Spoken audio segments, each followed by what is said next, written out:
আসসালামু আলাইকুম রহমতুল্লাহ বরকাত। হাফিজিয়া তালিমুল সুন্নাহ হাফিজিয়া মাদ্রাসার উদ্যোগে আজ এই মাদ্রাসার উপলক্ষে একটি বার্ষিক ক্রিয়া অনুষ্ঠান হচ্ছে।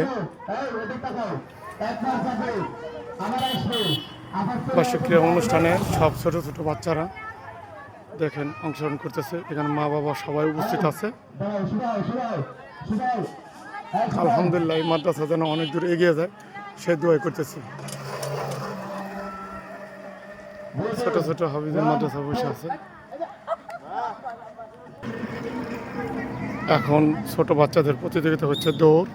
তো দেখা যাক, এই যে সেই দৌড়ে চলে গেল। হ্যাঁ, আবার আসতেছে, এই যে ফার্স্টে আসতেছে। দেখা যাক, সুন্দর সুন্দর সুন্দর আবার দৌড় দিল। সুন্দর সুন্দর সুন্দর ছোট বাচ্চারা খুব আনন্দ করতেছে। আলহামদুলিল্লাহ আলহামদুলিল্লাহ আবার দৌড়ে আসতেছে।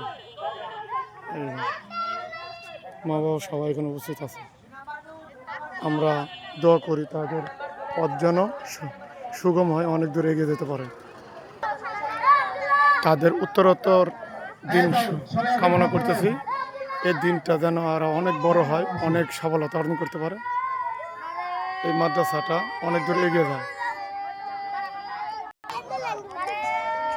আশা করি আমাদের এই গ্রামের নতুন একটি মাদ্রাসা আছে, মাদ্রাসাটা যেন অনেক দূর এগিয়ে যায়, অনেক সফলতা অর্জন করতে পারে।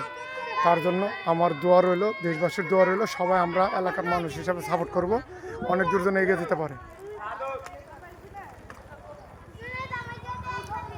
দেখেন এখানে শিক্ষকরা সবাই উপস্থিত আছেন, শিক্ষক মহোদয়। আর এই যে ঢেল মারল আলামিন, উনি হলো এই মাদ্রাসার প্রধান শিক্ষক হিসেবে আছেন। তো ইনশাল্লাহ, তো আলহামদুলিল্লাহ আলহামদুলিল্লাহ আপনারা সবাই দোয়া করবেন। আজকের মতো এখানে শেষ করি। ভালো থাকবেন, সুস্থ থাকবেন, সুন্দর থাকবেন। আল্লাহ হাফিজ।